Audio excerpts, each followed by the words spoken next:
이 시간에 하나님 말씀을 찾겠습니다. 사도행전 5장 17절에서 32절까지의 말씀을 한 절씩 교독하겠습니다. 사도행전 5장 17절에서 21절까지 말씀입니다. 신약성경 194페이지에 있는 말씀입니다.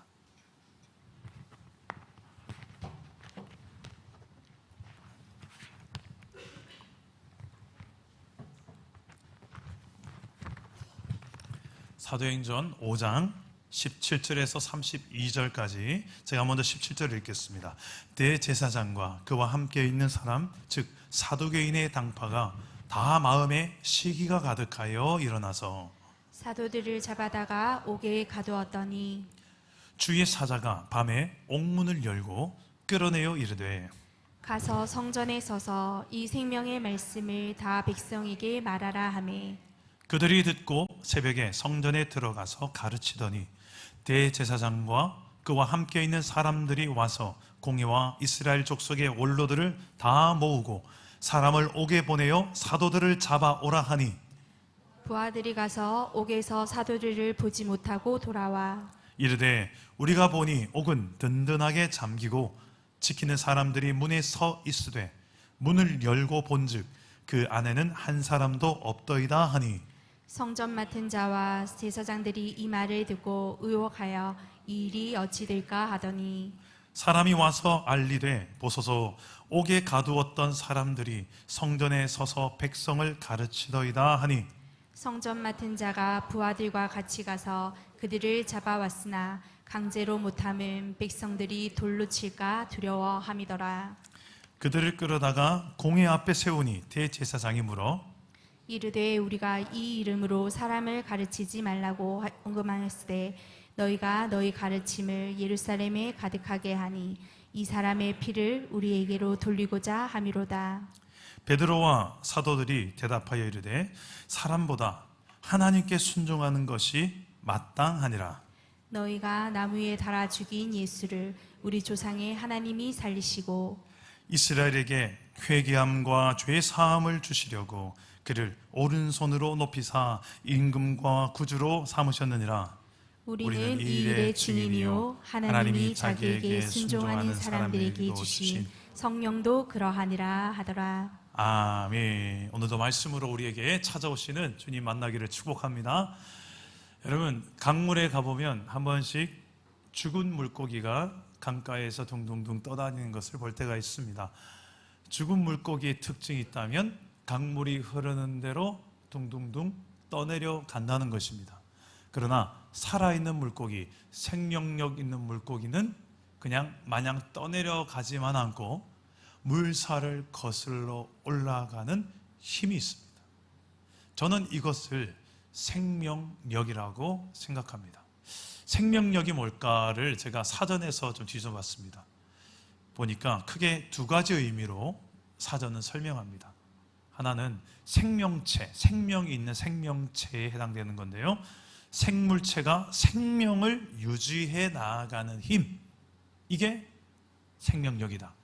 또 하나는 생명이 없는 사물이나 현상에 사용될 때 생명력이란 단어를 사물이나 현상의 본질적 기능을 유지하여 나아가는 힘, 이게 생명력이라고 합니다. 그렇다면 우리가 이렇게 속한 교회라는 공동체의 생명력은 어떻게 시작되고 어떻게 유지될까요? 단지 교회 공동체가 문을 닫지 않고 생존할 수 있는 어떤 사람들이 좀 있는 그게 교회의 생명력이라고 할 수 있을까요? 또는 교회를 경영할 수 있는, 예산이 돌아갈 수 있는, 헌금을 좀 많이 할 수 있는, 좀 재정력이 든든한, 그래서 교회는 돈을 쓰는 데 있어서 아무런 제약이 없는 그런 상태, 이것을 생명력이 있는 교회다라고 말할 수 있을까요? 교회라는 것이 뭐길래 교회의 이 생명력은 어떻게 정의를 할 수 있을까요? 서울의 합정동이라는 곳에 가보면 양화진이라는 곳이 있습니다. 거기에 가보면 여러 묘지가 있는데요, 그 묘지는 좀 특이한 묘지입니다. 우리나라에서는 찾아보기 힘든 외국 방식의 묘지들이 많이 있어요. 그 중에 대부분, 많은 부분의 묘가 누구의 묘냐면 선교사님들의 묘입니다. 우리나라에 복음을 전하러 오셨다가 목숨을 잃고 그곳에 이제 무덤을 만든 거예요. 얼마나 많은 이 땅에 온 선교사들이 순교를 했는지 모릅니다. 그들은 그 나라에서 살면 보장된 성공, 평안, 거기서 본인들만 예수 잘 믿고 살아도 되는데 굳이 이 먼 나라 척박한 이 조선 땅에 와서 목숨을 버려가며 고난당하며 가난을 겪어가며 예수님의 복음을 전한다고 여기까지 왔을까? 예수님이 이 땅에 오신 지 지금 2000년이 지난 지금까지 교회의 역사는 끊임없는 교회의 이 생명력의 역사라고 할 수 있습니다. 성도들, 믿는 성도들이 수많은 고난, 가난, 핍박, 순교를 당해가면서 이 신앙을 지켜왔고 신앙을 전수했기 때문입니다. 지금도 저 북한 사람들이 기억합니다. 북조선, 우리 남조선, 저 북한, 남한, 저 북한에도 지금은 예수를 믿는 지하교회 성도가 무려 40에서 60만 명 가까이가 있다고 추정합니다. 그들은 본인의 신앙을 지키는 것만 해도 생명을 걸어야 됩니다만 그 가운데서도 전도를 해요. 저는 이런 것들을 생명력이라고 말하고 싶습니다. 교회의 생명력은 다른 어떤 기업체나 어떤 사업체와는 다른 면이 있어요. 연봉이 맞지 않고 나랑 좀 뜻이 맞지 않으면 나 이제 신앙생활 안 할래, 교회에 옮길래, 이게 아니에요. 교회는 그 정도로 가벼운 곳이 아닙니다. 교회는 예수님이 생명을 버려가며 세운 예수님의 몸이기 때문에 그렇습니다. 거기서부터 생명이 시작되는 것이 교회고요. 이 생명력이 계속해서 모든 민족에 이르기까지 확산되어서 2000년 역사 동안 지금의 이 대한민국의 이 경산 땅에서 사랑담은 교회에서 예수를 믿는 저와 여러분에 이르기까지 교회의 생명력은 이어져 온 것입니다. 그런데 문제는 지금이에요. 지금 우리가 사랑담은 교회라고 공동체를 있는 우리가 과연 생명력이 있는 존재로 살고 있느냐는 것입니다.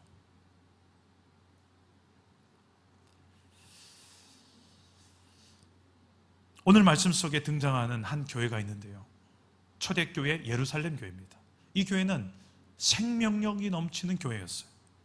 어떤 모습을 보고 생명력이 넘치는 교회라고 하는지를 오늘 말씀 속에서 찾을 수가 있습니다. 오늘 말씀을 좀 거울 삼고 나 자신, 우리 공동체를 좀 돌아보았으면 좋겠고요. 혹시나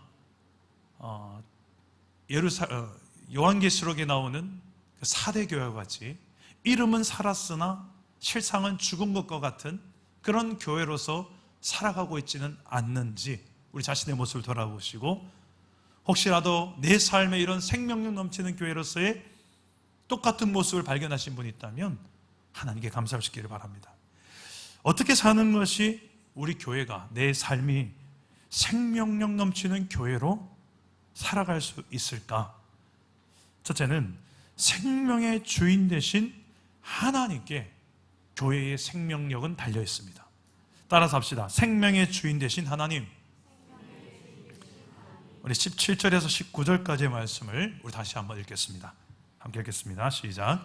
제제사장과 그와 함께 있는 사람, 즉 사두개인의 당파가 다 마음에 시기가 가득하여 일어나서 사도들을 잡아다가 옥에 가두었더니 주의 사자가 밤에 옥문을 열고 끌어내어 이르되. 네, 지금 제자들은 위기에 빠져 있어요. 왜 위기 속에 빠져 있는가? 감옥에 갇혀 있거든요. 왜 감옥에 갇혔을까? 이들이 복음을 전하다가 많은 이제 유대 지도자들한테 시기와 질투를 받고 시기를 당하고 그래서 저들을 가둬두자. 그래서 복음을 전하지 못하게 하자 해서 가둬놨습니다. 그런데 하나님께서 하나님의 천사를 보내어 이들을 감옥에서 꺼냅니다. 뒤에 23절의 말씀을 보시면 놀라운 것이 감옥 문은 그대로 있어요. 그리고 감옥 곁에 간수들이 지키고 있는데도 불구하고 그 안에 죄수들만 사라진 겁니다. 어떻게 이런 일이 가능할까요? 저는 하나님이 역사하셨다고 믿습니다. 교회의 생명이 하나님께서 이렇게 살리시는 역사로 증명하시는 겁니다. 교회는 하나님이 시작하셨고 하나님이 또한 동행하시며 하나님이 진행하시고, 그리고 만약에 죽더라도 하나님의 계획과 뜻 없이는 죽지 않습니다. 교회의 생명의 주권이 하나님이 쥐고 계신다는 말입니다.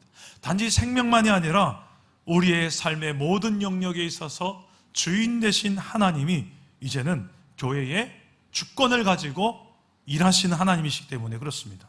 문제는 우리에게 있습니다. 우리가 하나님을 정말 주인으로 인정하느냐, 아니면 여전히 내가 주인이라고 생각하며, 때로는 돈이 주인이라고 생각하며, 때로는 내 자식이 주인이라고 생각하며 살고는 있지 않은지, 여기에 문제가 있습니다. 우리 생명의 주인까지 하나님이시라는 믿는 믿음이 있을 때 우리는 어떤 위기와 두려운 상황 속에서도 이 평안을 잃지 않고 감사함으로 기도하며 우리의 삶을 살아갈 수 있게 되어집니다. 사랑담은 교회는 이것을 참 많이 경험했던 것 같아요.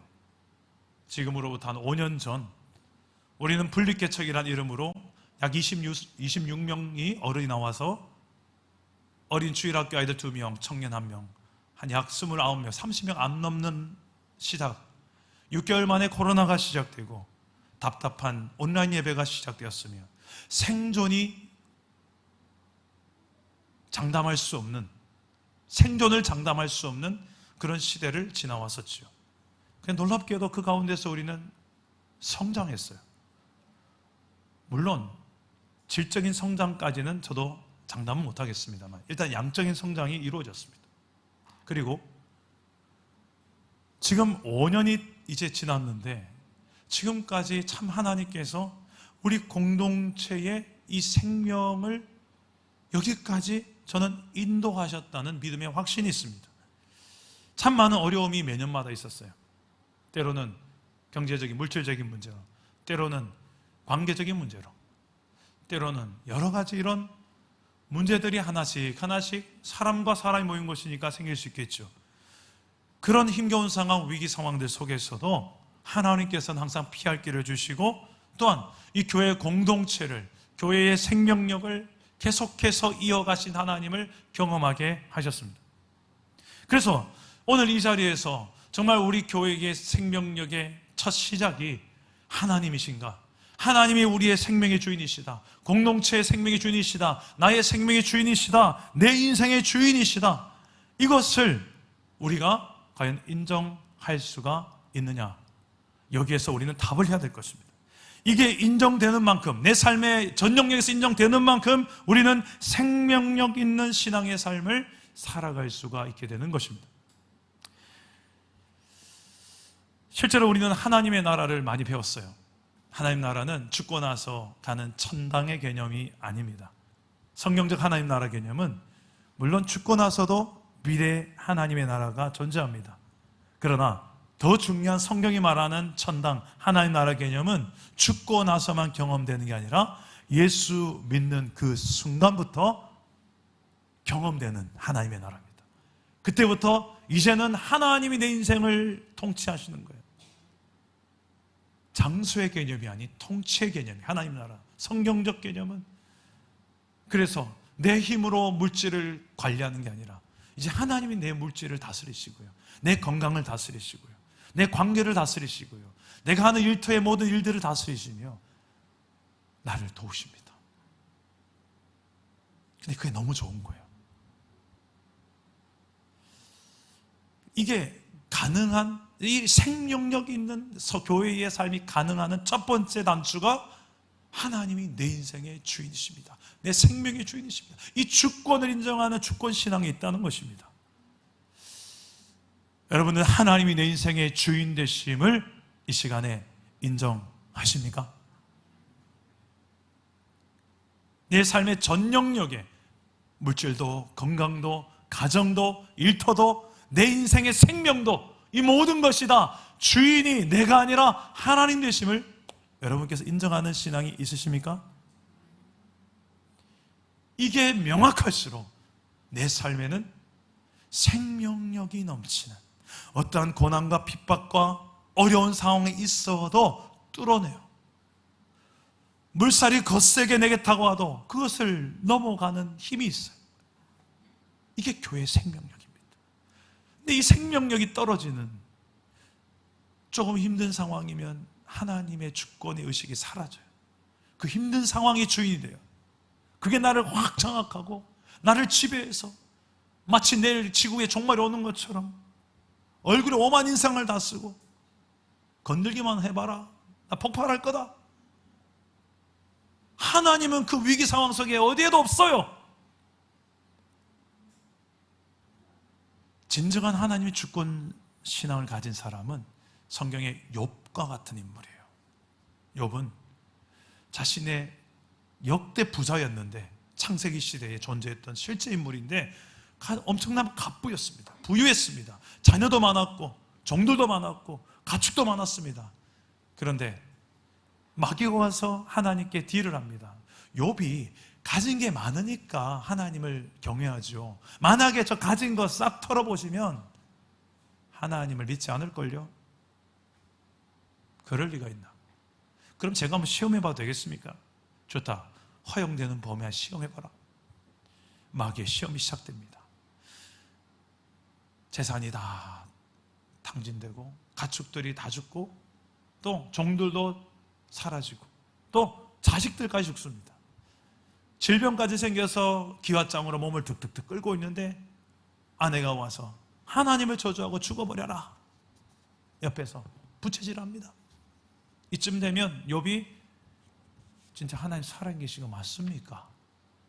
내가 뭘 잘못했습니까? 이럴 법도 한데 성경 어디에도 그런 본문이 없습니다. 욥은 이렇게 고백합니다. 주시니도 하나님이시고 거두오시리도 하나님이시니 나는 하나님을 찬송하리이다. 이게 하나님 주권 신앙을 가진 사람의 특징입니다. 풍랑 앞에서도 풍랑 때문에 왜 이런 풍랑 주십니까? 하나님 원망하고 어찌 나한테 이러셨습니까? 이게 아니라 그 상황에서도 변치 않는 하나님은 그래도 이 순간에도 살아계신 내 인생의 주인이시고 주권자가 되십니다. 그 욥의 인생 결말이 무엇입니까? 그 이전과 비교할 수 없는 하나님의 그 복을 누리며, 그리고 진정한 이 신앙의 흔들림 없는 더 풍요로운 신앙의 삶을 남은 평생을 살지 않았습니까? 이 하나님의 주권 신앙은 우리가 이 땅 가운데 살아가는 삶의 방식이에요. 가장 중요한 우선순위예요. 이게 안 되면 부실공사를 시작한 겁니다. 우리의 신앙생활의 거의 모든 부분들이 여기에 뿌리 박고 있어요. 성경 전체가 이걸 강조하고 있어요. 창세기부터 요한계시록까지. 그게 선악과고 그게 생명나무고, 그 부분이 명확하지 않으면 흔들릴 수밖에 없습니다. 우리 사랑담은 교회 공동체는 하나님이 주인 되심을 내 어떤 어려운 상황 속에서도 흔들리지 않는 그런 명확한 하나님 주권 신앙으로 정말 생명력 넘치는 교회로 살아가시기를 주 예수 이름으로 축복합니다. 둘째로, 교회의 생명력은 어디에 있는가? 말씀대로 사는 증인에게 있습니다. 따라서 해봅시다. 말씀대로 사는 증인. 29절 말씀인데요, 우리 한번 같이 읽어봅시다. 시작. 베드로와 사도들이 대답하여 이르되 사람보다 하나님께 순종하는 것이 마땅하니라. 네. 유대 지도자들이 왜 너희가 자꾸 예수의 이름으로 복음을 전하느냐 했을 때 전하지 말라고 하지 않았느냐, 경고하지 않았느냐 했는데 베드로의 대답은 이거였습니다. 사람의 말을 순종하는 것이 아니지. 하나님의 말을 순종하는 것이 사람의 말을 순종하는 것보다 낫다. 그게 마땅하지 않느냐? 베드로와 사도들은 그저 말씀대로 말씀을 그냥 전해주는 역할, 전달자의 역할만이 아니라 그 말씀대로 살면서 삶으로 증거했던 사람입니다. 그래서 더 그 말씀에 힘이 있었죠. 비록 주변에 힘 있는 사람들이 압력을 가해와도, 대세는 예수를 믿지 않는 사람들이 더 많다 하더라도 나는 그런 사람들의 눈치나 환경에 연연치 않고 나의 하나님을 바라보며 하나님이 주신 그 말씀대로 사는 증인, 그 증인이 얼마나 우리 교회 공동체에 있느냐, 이게 그 교회의 생명력입니다. 우리 사랑담은 교회의 생명력은 여기 있다고 확신합니다. 그냥 표 말씀대로 살자, 말씀대로 살아서 좀 복이나 받자, 이런 개념이라기보다는 정말 교회가 교회된 펄떡펄떡 살아뛰는 둥둥둥둥 떠내려가는 죽은 물고기 말고요, 급류가 일어나도요 휙휙휙휙휙 살아 펄떡펄떡 대는 생명력 있는 물고기가 교회라고 성경은 말해주는데요, 그 무엇도 교회의 역사를 막을 수가 없는, 너 죽어, 너 톱으로 너를 잘라버릴 거야, 너 끓는 기름감에 넣을 거야, 초대교회에 그렇게 순교했던 제자들이 얼마나 많았습니까? 그런 협박 속에서도 죽여라, 그래도 나는 예수님을 부인할 수가 없다. 생명을 걸고 증인의 길을 걸어갔던, 그냥 입술만 일바른 소리만 나 예수 믿습니다가 아니라 실제로 그렇게 증인으로 사는, 그리고 주신 말씀대로 사는 증인들. 사도 바울도 이와 같은 고백을 했는데요, 갈라디아서 1장 10절 말씀을 한번 화면을 보시고 읽어보겠습니다. 시작. 이제 내가 사람들에게 좋게 하랴, 하나님께 좋게 하랴, 사람들에게 기쁨을 구하랴. 내가 지금까지 사람들의 기쁨을 구하였다면 그리스도의 종이 아니니라. 교회의 생명력은 사람들의 말들을, 사람들의 요구를 다 반영하는 것에 있지 않습니다. 어떻게 다 반영해요? 어떤 사람은 빠른 게 좋고 어떤 사람은 느린 게 좋은데요. 지금 온도도 어떤 사람은 좀 추운 분이 계시죠. 어떤 사람은 더운데 좀 더 온도를 안 내립니까 하는 사람이 계시죠. 누구 온도에 맞춰야 됩니까? 제가 옛날에 온도 담당을 했었거든요. 큰 교회에서. 수백 명이 저에게 온도를 요구해요. 목사님, 온도를 좀 이렇게 어디에 맞추란 말인지. 우리 교회는 아직 그런 분이 안 계신데, 그래 나중에 요령이 생겨서 좀 춥다 하시는 분은 옷을 좀 따뜻하게 입고 오십시오. 덥다 하면 옷 좀 시원하게 입고 오십시오. 여러분이 기준이 아니라 내가 기준이 되랍니다.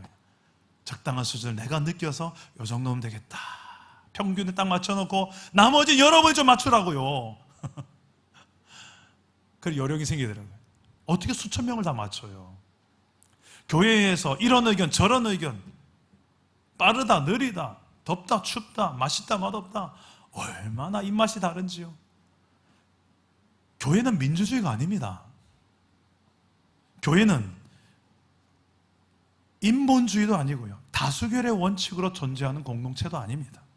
교회는 신본주의고 신정국가고 하나님이 주인, 하나님이 왕 되시는 그런 공동체가 교회입니다.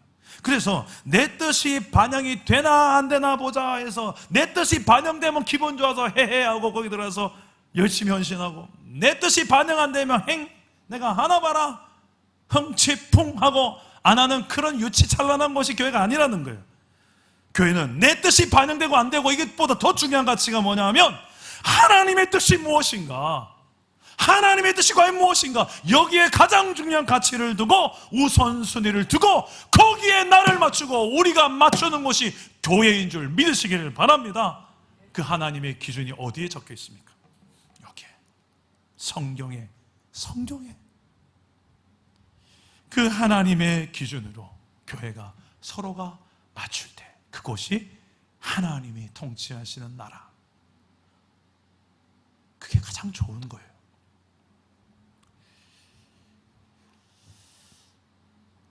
그래서 말씀대로 사는, 그게 너무 중요합니다. 교회에서 그게 진정한 하나님 나라를 이루는 과정이고 생명력 넘치는 아름다운 교회의 역동적인 모습이라는 거예요. 바울은 에베소 교회에게 교회는 이런 존재다라고 설명을 하는데요, 에베소서 1장 22, 23절에 이렇게 말합니다. 우리 화면을 보시고 한번 여러분 읽어주시겠습니까? 시작. 또 만물을 그의 발 아래에 복종하게 하시고 그를 만물 위에 교회의 머리로 삼으셨느니라. 교회는 그의 몸이니 만물 안에서 만물을 충만하게 하시는 이의 충만함이니라. 자, 교회는 이런 거래요. 머리, 몸 이렇게 비유해요. 머리는 예수님, 몸은 저와 여러분, 우리가 몸이라는 게, 이게 교회래요. 사도 바울은 이게 교회론으로 제시하는데, 더 놀라운 사실은 이렇게 보시면 돼요. 피라미드를 생각해 보시면서 머리 제일 꼭대기에는 예수님, 그 밑에는 몸, 요게 잘 이루어졌을 때에 그 밑에 뭐가 있냐면 만물이 있어요. 그리스도께서 교회를 통해서 만물을 다스린다. 그렇다면 중간 역할을 하는 교회는 가장 중요한 것은 왕 대신 그리스도의 통치를 그대로 살아내는 거예요. 그분이 하신 말씀대로 순종하는 거예요. 그럴 때에 그 밑에는 만물이 교회의 권위가 아니라 교회의 머리 대신 예수 그리스도의 권위의 발 아래 복종하게 되어 있습니다. 교회가 센 채에서 세지는 게 아니에요. 목소리 크게 하고 숫자 모아라 이렇다고 교회가 세지는 게 아니라니까요.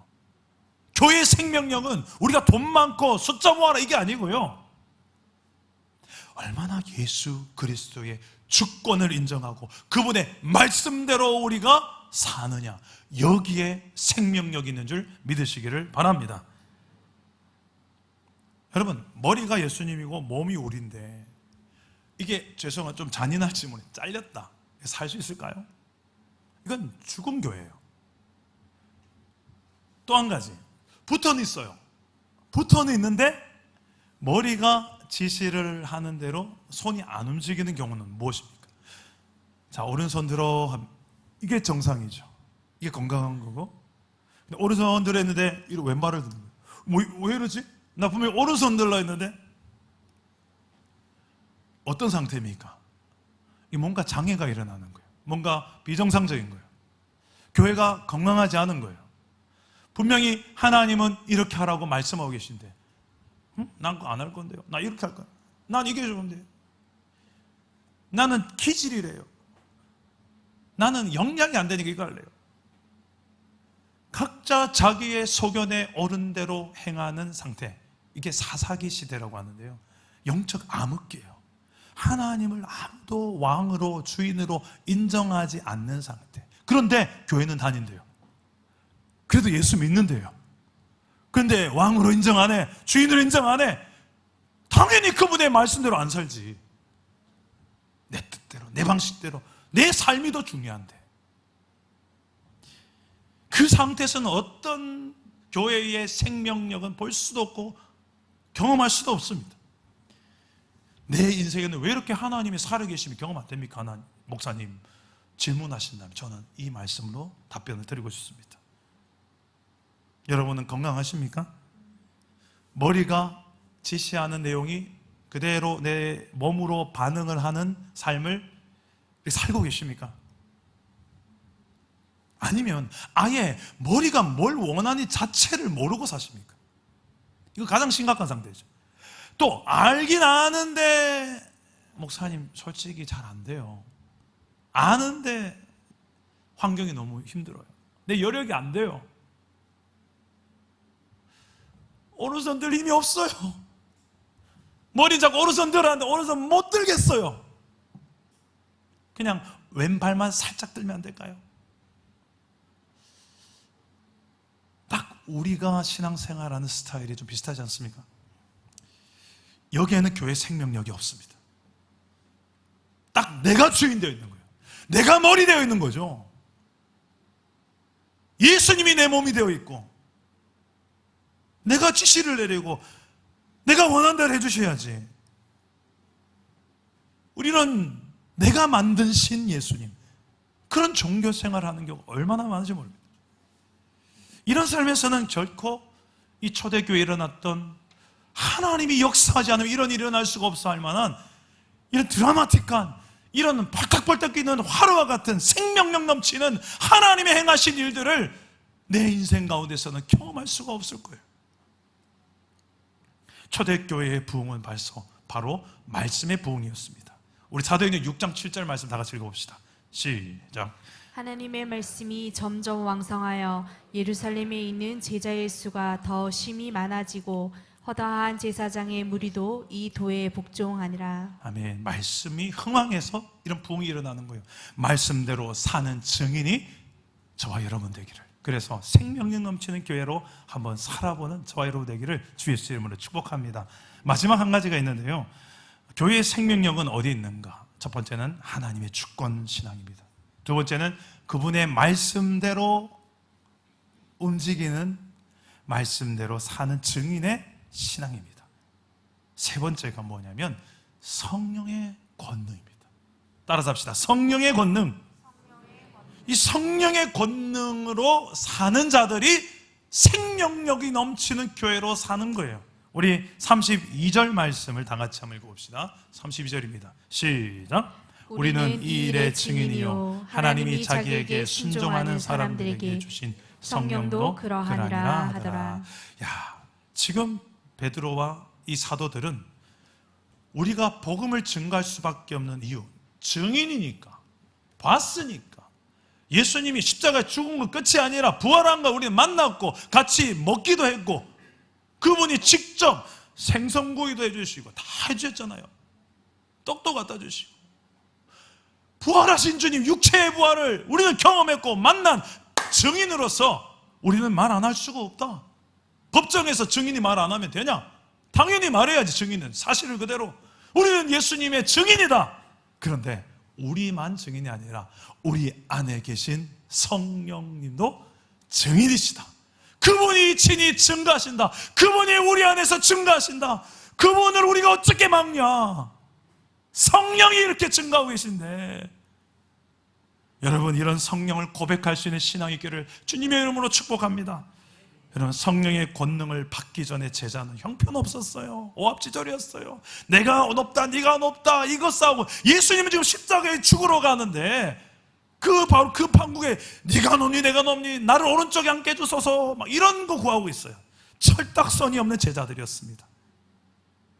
근데 이들이 오순을 달아서 성령의 권능을 딱 체험하고 나니까 사람이 바뀌어요. 이제는 성령이 나를 이끄는, 성령이 지배하는 삶을 살기 시작하니까 내 욕심대로 살지 않고 내 자존심대로 살지 않고 그것 또한 성령이 확 다스리니까 자존심이 멍미하면서 내가 먼저 기꺼이 가서 설거지하고 섬기고 청소하고 빨래 널고 직장에 먼저 출근해서 먼저 좀 깨끗하게 밀대로 닦고 시키지 않았는데 누가 시켜? 성령님이 시킨 대로 하니까 주변 사람들이 안 좋아할 수가 없어요. 존경의 박수를 안 보낼 수가 없어요. 성령의 사람들은 성령의 열매가 주렁주렁 맺히는데 사랑과 희락과 화평과 오래 참음과 자비와 양선과 충성과 온유와 절제, 이런 아름답고 어느 누구도 이것을 막을 법이 없느니라. 실한 인간이 없느니라. 세상 법으로 막을 수 없는 누구나 다 좋아할 열매들이, 성령의 사람들은 이 열매들로 성품의 열매, 삶의 열매로, 그 열매가 결국 성령을 증거해요. 하나님을 증거해요. 하나님의 나라를 증거해요. 니 어찌 그리 사냐? 내 안에 계신 분이 그렇게 살게 하신다. 그분의 지배를 받아 사는 게 이렇게 너무 좋다. 나 봐라, 행복해 보이지 않냐? 힘들지 않냐? 힘은 좀 든다. 근데 힘든 거하고 비교할 수 없는 행복이 내 삶을 지배하니까 이렇게 살다. 성령의 권능을 받으면 어떤 일이 일어나는가? 시기를 당해도요, 오늘 말씀에 이들이 너무 잘 나가니까 예루살렘 성에 있는 모든 백성들이 전부 다 예수님의 제자들만 바라보고 졸졸 따라가고 나도 이제 예수 믿을게. 나도. 그 당시에 가장 기득권자였던 제사장과 또 사두개파들, 이런 사람들이 예수를 잡아 죽여버립시다 이러고 있는데 그들은 그것과 개의치 않고 복음을 전하는 거예요. 시기할 만도 해요. 오늘 말씀 앞에 보니까 제자들이 지나가면, 특히 베드로가 지나가면 베드로의 그 그림자가 지나가다가 내 머리를 싹 스치고 지나가기를 바라면서 그 정도로 제자들을 대단하게 받고 존경하고 따라다녔어요. 그 꼴을 못 보는 사람들이 바로 유대 지도자들이었고요. 시기심이 이글이글해. 저 인간들 때문에 지금까지 내가 존경 다 받았고 내가 영광 다 누렸는데 저 인간들 때문에 우리 기득권 다 뺏기겠다. 가만둬서 안 되겠네. 이런 상황을 그대로 오늘 말씀 반영. 제자들을 잡아다 가두었습니다. 그런데 하나님은 천사를 보내서 제자들을 풀어주면서 이렇게 명령합니다. 가서 다시 예루살렘 성전에 가서 생명의 말씀 복음을 전해라. 사명을 다시 주십니다. 제자들은 이 명령을 듣고 어떻게 할까요? 감옥에 갇혀서 방금 풀어놨는데 풀리자마자 가서 복음 전하라는데 여러분 어떻게 하시겠습니까? 또요? 이 밤에요? 우리 21절 보시면 이렇게 말합니다. 21절 앞부분인데요. 그들이 듣고 언제? 새벽에 성전에 들어가서 뭐예요? 가르쳐요. 새벽에. 여러분, 이 늦은 밤에 이제 새벽에 좀 자고, 안 그래도 감옥에서 잠도 못 잤을 텐데, 피곤할 텐데 좀 자고 내일부터 할게요. 딱 우리 스타일이잖아요. 하나님 인격적인 하나님이신데 우리 피곤한 거 아실 거야. 좀 잠은 잠대로 자고 힘을 내서. 그래서 딱 우리잖아요. 제자들은 지금 그런 거 없어요. 방금 명령하셨으니까 바로 갈게요. 잠멉수로 쏟아지는데 지금 갈게요. 가서 새벽부터 가서 하나님의 말씀하신 그대로 전하는 거예요. 이런 성령의 권능이 내 어떤 육체의 한계를 뛰어넘게 만드는 이 성령의 권능에 딱 붙들린 사람을 통해서 이 생명력, 하나님 나라의 생명력은 나타나는 줄 믿습니다. 이들은 그렇게 새벽부터 복음 전하고 있는데 또 대제사장과 서기관들이 그들을 불러 신문하려고 부르는데 가보니 감옥이 없어요. 이야기 들어보니 성전에 가서 또 복음 전하고 있대요. 야, 아들이 어째 나갔지? 또 잡아다가 또 신문합니다. 그리고 함부로 죽일 수 없는, 왜냐하면 주변의 모든 백성들이 그들을 함부로 할 수 못하니까. 그래서 채찍을 때려서 경고해서 다시는 예수님 말하지 마라. 쫓아보냅니다. 그러나 제자들은 풀려나자마자 또 예수님을 전합니다. 또 전도합니다.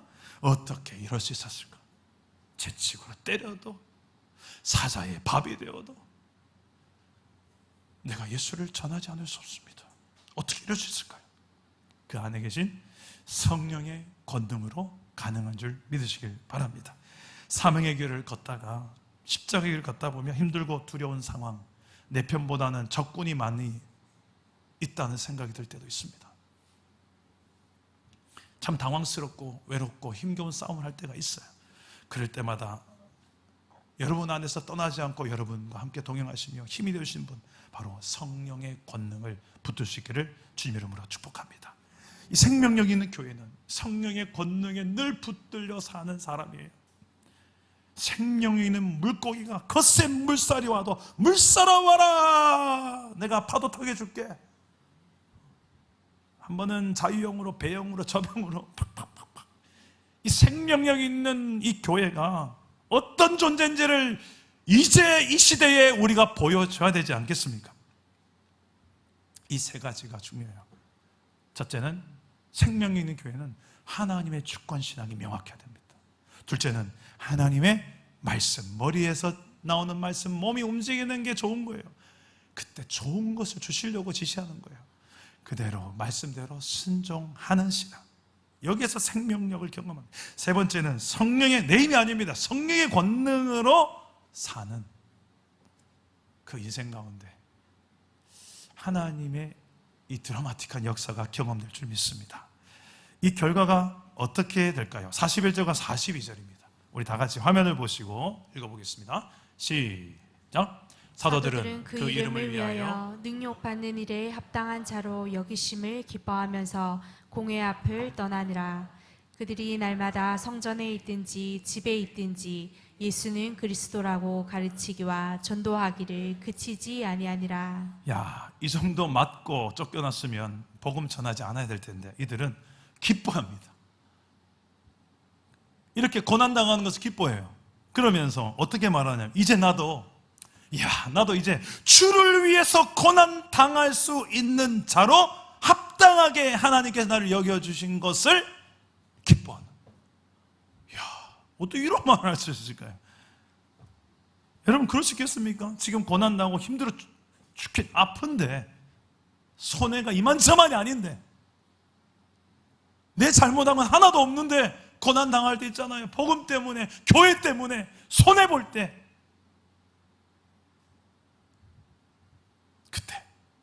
여러분 기뻐할 수 있겠습니까?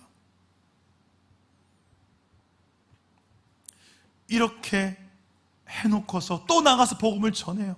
그치지 아니하니라. 전도하기를 그치지 아니하니라. 집에서든 성전에든 밖에서든 안에서 그치지 아니하니라. 어디 한번 해봐라.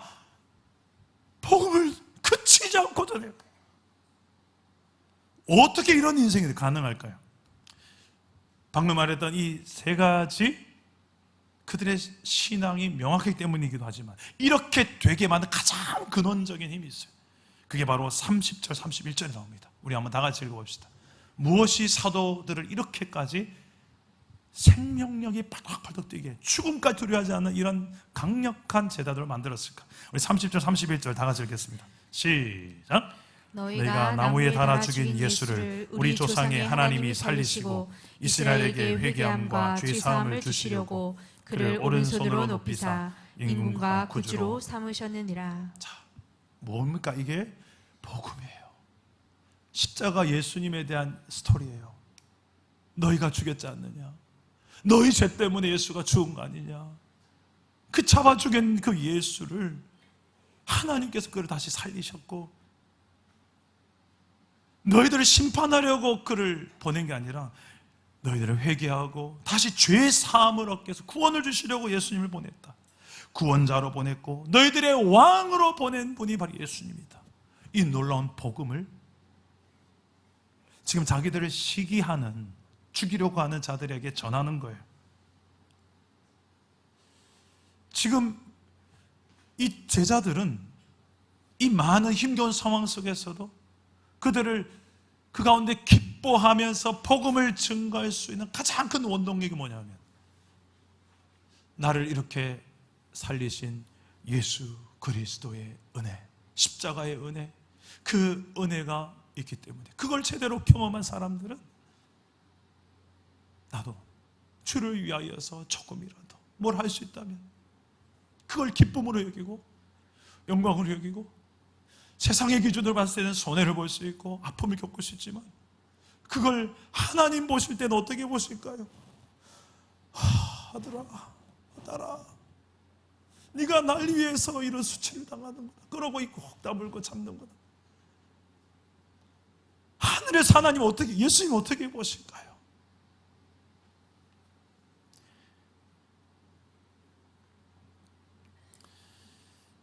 생명력 있는 교회는 그 중심에 늘 예수의 복음의 그 은혜가 흐르는 교회인 줄 믿으시길 바랍니다.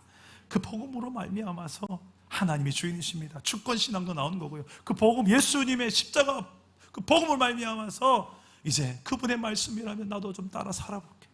복음으로 말미암아서 믿는 내 안에 성령께서 오셔서 나를, 연약한 나를 도우시고 권능으로 함께 하신 줄 믿으시길 바랍니다.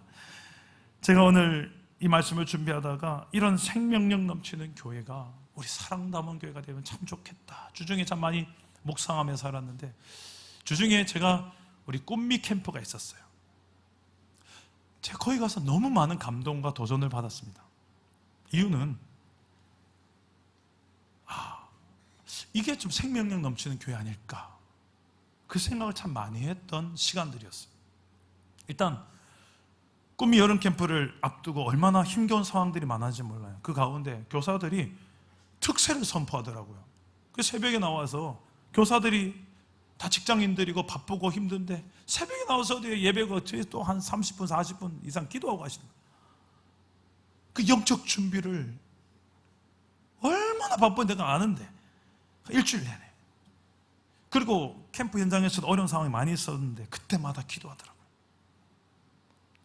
그 아내랑 캠프 끝나고 나서 잠깐 이야기를 나눴습니다. 행사에 대한 평가나 피드백이 중요한 게 아니에요. 이번 수련회를 통해서 역사하신 하나님은 어떤 하나님입니까? 이걸 물었어요. 경험했던 성령은 어떤 성령님 경험했습니까? 아내에게 이걸 물었어요. 그랬더니 아내가 입을 열기 시작하니 10분 동안 혼자 절절절절 얘기하는 거예요. 야, 그때 우리 교사들, 우리 하몽 영유치분 캠프가 끝났는데도 와서 자기 캠프인 것처럼 또 2차적으로 또 헌신하는 모습이 너무너무 하나님의 역사하심을 경험했대. 또 우리가 시장을 보다가도 고기를 살까 말까, 사지 말자 결정했는데 와보니까 또 이제 고기를 누군가 또 가져온 분이 계셔가지고, 야, 이것도 하나님 예비하십니다. 준비하는 과정에서 날씨, 소품, 프로그램 기획, 현장에 가서 답사하고 늦은 밤 10시, 11시까지 답사 이렇게 리허설 하더라고요. 이런 과정을 하나하나 제가 다 보잖아요. 보는데 야, 성령의 권능을 안 체험할 수가 없겠더라고요. 끝나고 나서 제가 거기 현장에 딱 금요 성령 집에 마주 가니까 전부 다 얼굴에 기쁨이 다, 집회가 끝난 상황이었거든요. 하루 일과 끝난 상황에 간식 먹고 있는 타임에 갔는데, 물론 이 간식 때문에 기쁜 것도 있었을 것 같습니다. 근데 그걸 좀 뛰어넘어서 계속 나눠보면 알잖아요. 뭐가 좋아하니 얘야 물어보고, 선생님들 한 명 한 명 붙들고 물어보니까, 아, 성령이 역사하셨구나, 아, 성령을 체험했구나. 아무런 염려가 없고 내일에 대한 염려가 싹 사라졌어요. 됐다. 정말 생명력 넘치는 그 캠프를 제가 보고 왔어요. 그게 너무 저도 감격스러워서 페이스북이나 우리 운영위원회에 좀 올리고 했는데, 여러분의 삶의 버전으로 이제 생명력 넘치는 교회의 모습을 이제는 우리가 경험하시기를 주님의 이름으로 축복합니다.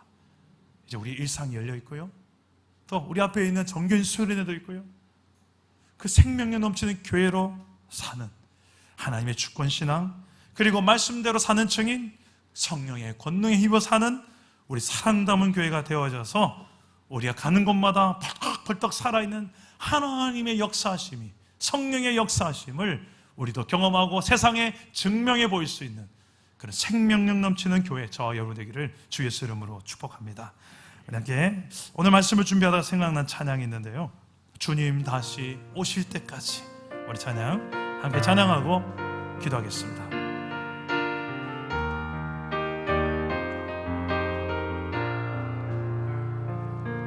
주님 다시 오실 때까지 나는 이 길을 가리라. 좁은 길, 나의 십자가 지고, 나의 십자가 지고, 나의 가는 이 길 끝에, 나의 가는 이 길 끝에서 나는 주님을 보리라. 영광의 내 주님, 영광의 내 주님, 나를 맞아주시리라. 나를 맞아주시리. 주님 다시 오실 때까지 나는 일어나 달려가리라. 주의 영광 온 땅 덮을 때 나는 일어나 노래하리. 내 사모하는 주님, 온 세상 굳으시라. 내 사모하는 주님, 영광의 왕이시라. 우리 다시 한번 찬양하실 때에 우리 다 같이 일어나서 한번 찬양합시다. 우리가 생명력 있는 교회로 내가 살기를 원하는 이 마음을 담아서 우리 한 번 더 찬양합시다. 주님 다시 오실 때까지, 주님 다시 오실 때까지 나는 이 길을 가리라. 좁은 문이지만 좁은 길이라도 좁은 길, 십자가를 버리지 않고 나의 십자가 지고, 나의 가는 이 길 끝에, 나의 가는 이 길 끝에 우리는 주님을 볼 것입니다. 나는 주님을 보리라. 영광스러운 내 주님을, 영광의 내 주님, 나를 맞아주시리라. 할렐루야. 주님 다시 오실 그때까지, 주님 다시 오실 때까지 나는 일어나 달려가리라. 주의 영광 온 땅 덮을 때 나는 일어나 노래하리. 내 사모하는 주님, 살아계신 주님이십니다. 온 세상 구주신 온 땅의 주인이십니다. 내 사모하는 주님, 영광의 왕이라. 영광의 우리 믿음의 손을 높이 들고 선포합시다. 내 사모하는 주여, 내 사모하는 주님, 온 세상 구주시라. 내 사모하는 주님, 영광의 왕이시라. 영광의 왕이 영광의 왕이시라. 영광의 왕, 나의 왕이시라. 영광의 왕이시라. 영광의 왕이시라. 아멘. 기도합시다. 여러분의 기도로 기도하실 때, 하나님, 나도 그냥 교회 왔다 갔다 하는 종교 생활로 그치는 내 몸뚱아리 편하고 그냥 적당히 살다가 천국 가면 되지, 이런 신앙 말고 내 삶 속에 하나님의 살아계심이 선명하게 드러나는, 주로 형통할 때만이 아니라 힘겹고 어려운 상황 속에서도 하나님이 시퍼렇게 내 인생 가운데 살아계심을 좀 보여주며 나도 경험하며 살고 싶습니다. 그런 생명력 있는 물고기처럼 그런 교회로서 내가 살고 싶습니다. 그러기 위해서 하나님의 주인이신 주권신앙이 흔들리지 않게 하시고, 하나님의 말씀이라면 이 몸뚱아리가 거역하지 않고 그대로 반응하며 지켜 행할 수 있는 순종의 신앙을 살며, 내 힘으로 불가능함을 알기 때문에 날마다 기도로 성령의 권능을 구하며 성령의 권능으로 넉넉히 감당할 수 있도록 역사하여 주옵소서. 이렇게 나를 살아가게 하는 원동력, 예수의 십자가 복음, 예수의 생명건 십자가의 복음이 나를 그렇게 살아가게 할 줄 믿습니다. 이렇게 살면서 고난 속에서도 내가 기뻐하며 하나님을 찬양하며 증거할 수 있는 이 권능의 삶을 살아갈 수 있도록 성령이여 역사해달라고 우리 한번 기도하실 때에 우리 주님 세 번 찾고 기도합니다. 주님 찾습니다. 주여, 주여, 주여. 아버지 하나님, 오늘도 우리에게 말씀으로 찾아오시고 성령으로 한 영혼 한 영혼들에게 찾아오신 하나님, 이 가운데 하나님 말씀하시는 대로 우리 하나님의 주인 되심을 잊지 말게 하소서. 그 하나님의 주권신앙이 명확하여서 좋을 때나 힘겨울 때나 외로울 때나 두려울 때나 낙심되는 상황에서나 하나님은 변함없는 내 인생의 주인이십니다. 하나님은 지금도 시퍼렇게 살아계신 내 인생 가운데 역사하고 계신 주인이십니다. 주권자 되신 하나님의 주권을 인정하는 신앙으로 넉넉히 이겨내게 하여 주시옵소서. 어떠한 풍랑과 거센 파도가 온다 할지라도 오히려 하나님 그 물살을 두려워하지 않고 거슬러 올라갈 수 있는 생명력 있는 존재, 하나님의 교회가 되게 하여 주시옵소서. 하나님 말씀하신다면 그 말씀대로 그대로 순종하여 하나라도 빠짐없이 온전히 즉시 즐거이 순종함으로 하나님의 말씀대로 사는 내 삶의 영역이 하나님의 나라가 이루어지게 하시고, 하나님 나라의 방식대로 사는 내 삶의 원리를 통하여 하나님이 증거되고 하나님의 나라가 경험되며 확장되게 하여 주시옵소서. 하나님 아버지, 이건 내 힘으로 할 수 없음을 아시오니 성령의 권능을 날마다 내게 부어주사 우리 공동체에 충만히 채워주사 성령의 권능을 덧입고 이 시대를 사는 작은 초대교회가 되어주사 오늘 하나님 아버지, 내 삶의 가정법을 통해서 우리가 이 예배당 밖에서 진짜로 진검승부할 수 있는 아버지 하나님, 좁은 길이라도 좁은 문이라도 환경을 탓하지 않고 내 역량이 아니라 하나님의 역량으로 하나님의 권능으로 사는 자 주여 기도로 성령의 권능을 체험하게 하시고 순종함으로 그 방식대로 사는 만큼 하나님이 실제로 내 삶에 살아 역사하고 있음을, 응답하심을 경험하게 하시고 역사하심을 체험하는 산 증인들 되게 하여 주옵소서. 나만이 증인이 아니라 내 안에 사시는 성령께서 더 확실한 증인이 오니 주여 이 한 주가 충만하게 체험하여 산 증인들이 넘쳐나게 하여 주시옵소서. 성령이여 역사하여 주시옵소서. 살아계신 하나님, 우리 인생 가운데 참 힘겹고 어려운 상황들, 그때 하나님을 향한 원망하고 내 삶이 주눅들고 위축되고 신앙을 저버리며 타협하며 살았던 우리의 모든 연약함들을 불쌍히 여겨 주시옵소서. 용서해 주시고 우리에게 주신 믿음의 선물을 사용하지 않고 그냥 믿음 없는 사람처럼 살아간 우리의 연약함을 긍휼히 여기사 성령으로 우리를 도와주사 이제 정말 모든 상황 속에 하나님의 주인 되심이 흔들리지 않는, 이 하나님 주권 신앙이 흔들리지 않는 우리의 삶이 되도록 도와주시옵소서. 하나님의 말씀이라면 어떤 작은 일이라도, 어떤 번거로운 일이라도 하나님 말씀이라면 즉시 기쁘게 온전히 순종할 수 있는 우리가 되어서 우리의 삶에 생명력 넘치는 교회의 삶을 맛보아하는, 그리고 우리 주변의 많은 사람들에게 증명해 보이는 복된 삶을 누리게 하여 주시옵소서. 우리 사랑담원교 여름사회 계속 진행 중에 있습니다. 우리 많은 성도들이 마음을 모아 수박 헌금을 하였고 다음 세대들이 또 많은 하나님을 체험하고 있는 지금 여름입니다. 우리 계속해서 기도로 함께 협력하게 하시고 섬기고 헌신하는 모든 교사들, 간사님들에게 우리가 격려하며 함께 우리 다음 세대 사역을 우리가 힘을 모으게 하시고, 또 머지않아에서 우리 전교인 수련회 가운데서도 우리가 놀라운 이 생명력 넘치는 공동체를 체험하는 시간이 되게 하여 주시옵소서.